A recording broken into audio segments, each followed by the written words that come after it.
अच्छे सभी होते हैं, बस पहचान बुरे वक्त में होती है। लोग बदलते नहीं हैं, बस उनकी जिंदगी में हमसे बेहतर लोग आ जाते हैं। और इंसान का दिल तोड़ने वाला शख्स अल्लाह को तलाश नहीं कर सकता।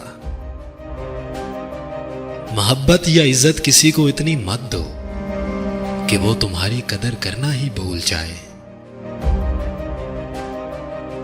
जब हम किसी रिश्ते से थकने लग जाते हैं, तब हमें उसमें सिर्फ खामियां ही नजर आने लगती हैं। हासिल कर लीजिए या गवा दीजिए, मगर इस्तेमाल मत कीजिए। मोहब्बत कभी खत्म नहीं होती, सिर्फ बढ़ती है, या तो सुकून बनकर या दर्द बनकर। गलती पर साथ छोड़ने वाले तो बहुत मिल जाते हैं, लेकिन गलती पर साथ निभाने वाले बहुत कम मिलते हैं।